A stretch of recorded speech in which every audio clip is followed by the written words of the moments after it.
sensación de poder. Jihan Schumann estaba acostumbrado a tratar con los hombres que se hallaban en el poder de la Tierra, envuelta en continuas guerras desde hace ya un largo tiempo. Él solo era un civil, pero era el responsable de determinados modelos de programación que habían producido computadoras autónomas de alto nivel destinadas a usos bélicos. Por lo tanto, los generales, al igual que los presidentes de comités del Congreso, prestaban atención a sus palabras. En aquel momento había un representante de cada grupo en la sala de reuniones especial del nuevo Pentágono. El general Wader era un hombre de rostro quemado por los continuos viajes espaciales, y su pequeña boca estaba casi siempre fruncida. El congresista Brandt tenía los ojos claros y unas tersas mejillas. Fumaba tabaco de nebio, con el aire despreocupado de cuyo patriotismo es tan notorio que puede permitirse tales libertades. Schumann, programador de primera clase, de elevada estatura y porte distinguido, se sentía totalmente seguro ante ellos. Caballeros, dijo, les presento a Miron Aub, el hombre poseedor de un don poco corriente que usted descubrió por puro azar, ¿no es cierto?, comentó plácidamente el congresista Brandt, y se dedicó a inspeccionar al hombrecillo de calva cabeza de huevo con afable curiosidad. Este se retorcía con nerviosismo los dedos de las manos. Era la primera vez que se hallaba en presencia de un hombre tan importante. Él solo era un técnico de bajo grado, de edad avanzada, que mucho tiempo atrás no había logrado superar las pruebas establecidas para seleccionar a los seres superdotados de la humanidad, y se había adaptado a su rutinaria y poco cualificada labor. Lo único destacable que había en él era aquella afición que el gran programador había descubierto y con la que se había armado tanto revuelo. Encuentro absolutamente pueril toda esta atmósfera de misterio, dijo el general Wader. Pronto dejará de parecérselo, repuso Schumann. No es algo que pueda revelarse a cualquiera. Au, llamó. Había algo autoritario en su modo de pronunciar aquel monosílabo, pero, al fin y al cabo, se trataba de un gran programador dirigiéndose a un simple técnico. Aup, repitió. ¿Cuánto es 9 por 7? Aup dudó un momento. En sus acuosos ojos brilló una débil ansiedad. 63, repuso. Brandt encaró las cejas. ¿Es exacto? Compruébelo usted mismo, señor Brandt. El político sacó su computadora de bolsillo, oprimió 2 veces sus bordes desgastados, examinó la pantalla del aparato colocando con la palma de su mano y volvió a guardárselo al tiempo que decía: ¿Es este el don que nos queda demostrar? ¿Un ilusionista? Más que eso, señor. Aup se sabe de memoria algunas operaciones y con ellas es capaz de realizar cálculos sobre el papel. ¿Una computadora de papel?, dijo el general con aspecto abrumado. No, general, repuso Schumann.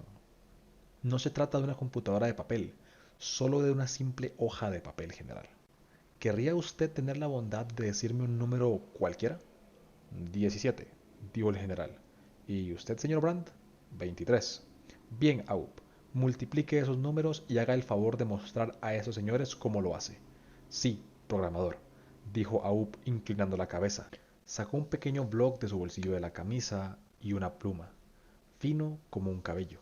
Su frente se llenó de arrugas mientras trazaba trabajosamente algunos signos sobre el papel. El general Wader le interrumpió bruscamente. A ver, enséñame eso. Aub le tendió el papel y Wader exclamó: En efecto, parece la cifra 17. Brandt asintió observando: Sí, efectivamente, pero supongo que cualquiera es capaz de copiar las cifras de una computadora.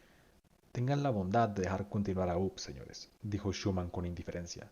Aub siguió escribiendo cifras, con mano algo temblorosa. Finalmente dijo en voz baja: La solución son 391.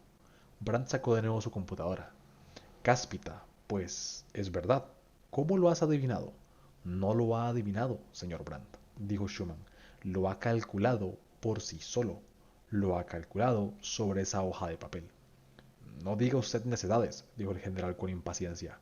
Una computadora es una cosa y otra muy distinta, unos cuantos garabatos sobre el papel. Explíqueselo, Aub, le invitó Schumann. Sí, programador. Pues verán, señores, empiezo por escribir 17 y luego debajo escribo 23. Después me digo 7 por 3.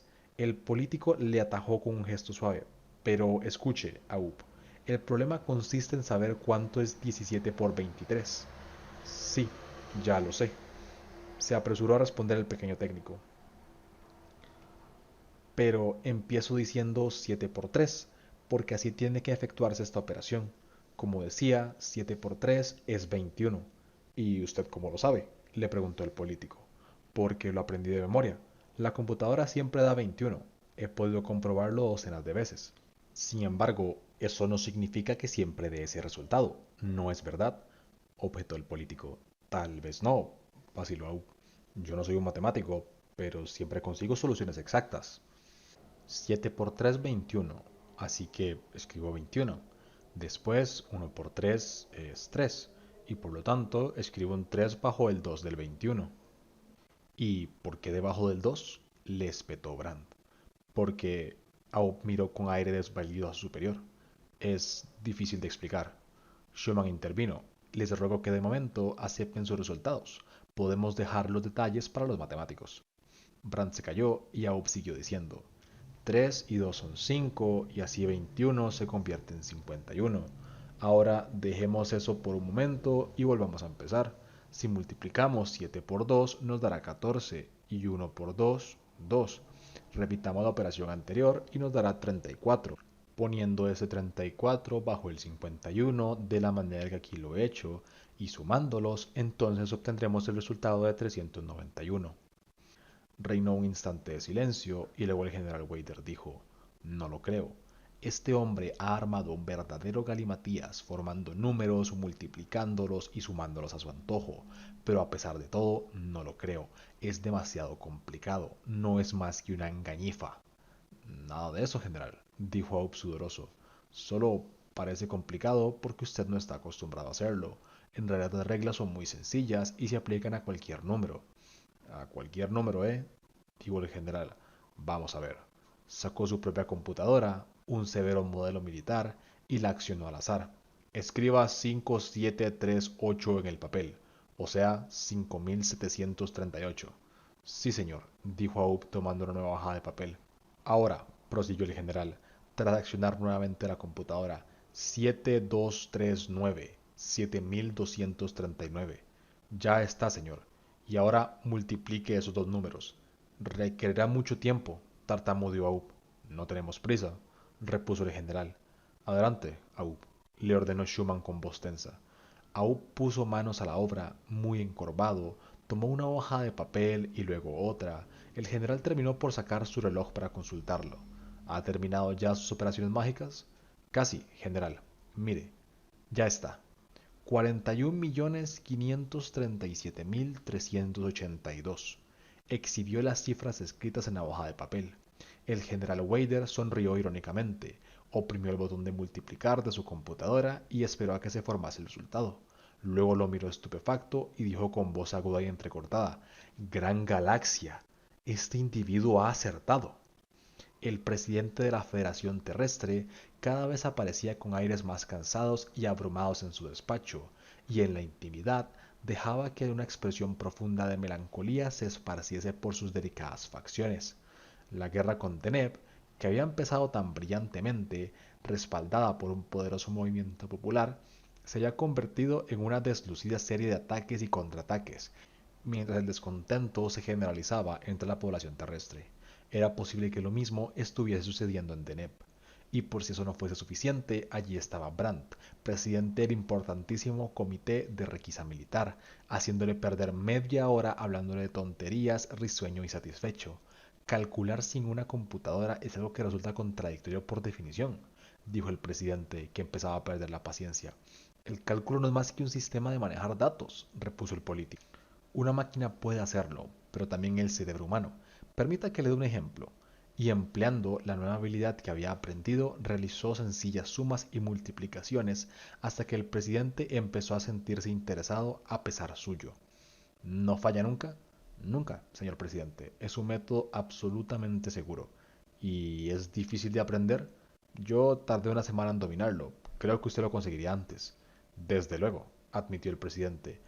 Reconozco que se trata de un interesante juego de salón, pero no le veo mayor utilidad. ¿Cuál es la utilidad de un niño recién nacido, señor presidente? De momento no sirve para nada, pero ¿no ve usted que esto señala el camino que conduce a la liberación de la esclavitud impuesta por la máquina? Tenga usted en cuenta, señor presidente, dijo levantándose el congresista mientras su voz de barítono adquiría automáticamente un tono elocuente y oratorio, que la guerra con Deneb es una guerra de computadoras que luchan entre sí. Las computadoras del enemigo crean una cortina impenetrable de proyectiles que hacen estallar los nuestros, y nosotros hacemos lo propio. Cuando nosotros creamos una computadora más perfeccionada, ellos no tardan en hacerlo también. Así se ha mantenido durante 5 años, un precario equilibrio que no ha beneficiado a ninguno de los dos bandos en la lucha. Pero ahora tenemos en nuestras manos un medio para ultrapasar la computadora, saltando sobre ella, dejándola atrás. Cambiaremos la mecánica del cálculo con el pensamiento humano. Tendremos el equivalente de unas computadoras inteligentes a billones. No puedo predecir con detalles cuáles serán las consecuencias de esto, pero le aseguro que serán incalculables. El presidente dijo turbado: ¿Y qué quiere usted que haga? Apoye con todo el poder de la administración un proyecto secreto para desarrollar el cálculo humano. Llámelo proyecto número, si le parece. Yo puedo responder de mi comité, pero necesitaré contar también con el apoyo del gobierno. Pero, ¿hasta dónde puede llegar el cálculo humano? No hay límite. Según el programador Schumann, que fue quien me comunicó este descubrimiento, conozco a Schumann, desde luego. Sí, pues bien, el doctor Schumann me asegura que en teoría no hay nada que pueda hacer la computadora que no pueda hacerlo también la mente humana. La computadora se limita a barajar un número finito de datos para realizar un número también finito de operaciones con ellos. El cerebro humano puede duplicar este proceso. El presidente reflexionó antes de decir: si es Schumann quien lo afirma, en principio me siento inclinado a creerle, al menos en teoría, pero en la práctica, ¿cómo puede saber alguien cómo funciona una computadora? Brandt rió con un tono indulgente. Sepa usted, señor presidente, que yo también hice la misma pregunta. Parece ser que hubo un tiempo en que las computadoras fueron construidas directamente por seres humanos. Se trataba de computadoras sencillas, pero eso, naturalmente, ocurrió mucho antes de que se hiciese uso racional de las computadoras para diseñar otras máquinas más perfeccionadas. Sí, sí, prosiga. Al parecer, el técnico Aub se dedicaba por afición a reconstruir algunos de esos antiguos aparatos y al hacerlo estudió los detalles de su funcionamiento y descubrió que era capaz de imitarlos. La multiplicación que acabo de efectuar para usted es una simple imitación del funcionamiento de una computadora.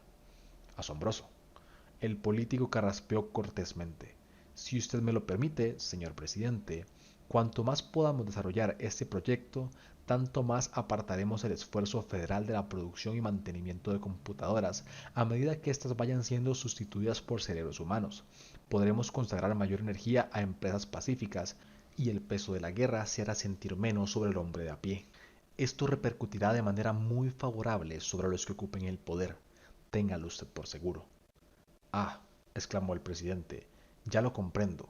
Bien, tome usted asiento, Grant, por favor. Deme algún tiempo para pensarlo, pero entre tanto, vuelva a enseñarme ese truco de multiplicación. Vamos a ver si yo también soy capaz de hacerlo. El programador Schumann no quería forzar las cosas. Loesser era un hombre muy conservador, excesivamente conservador, y estaba muy encariñado con las computadoras, como lo había estado su padre y su abuelo. Por otra parte, dirigía el combinado de computadoras de la Europa Occidental, y si conseguía persuadirlo para que pasara a engrosar las filas del proyecto número con todo su entusiasmo, Schumann se habría apuntado un tanto importantísimo. Pero Loesser se hacía el remolón diciendo: no creo que me guste esa idea de quitarle importancia a las computadoras. La mente humana es algo caprichosa y arbitraria. La computadora dará la misma solución al mismo problema millares de veces. ¿Qué garantía tenemos que el cerebro humano haga lo mismo? El cerebro humano, calculador, Loesser, solo maneja hechos. Importa poco que sea el cerebro humano o una máquina quien los haga. En ese caso, no son más que herramientas. Sí, sí, ya he visto su ingeniosa demostración, según la cual el cerebro puede imitar a la computadora, pero me parece un poco endeble. Le concedo que en teoría tiene usted razón, pero nada nos permite suponer que la teoría podemos pasar a la práctica. Por el contrario, creo que tenemos motivos fundados para suponerlo, señor.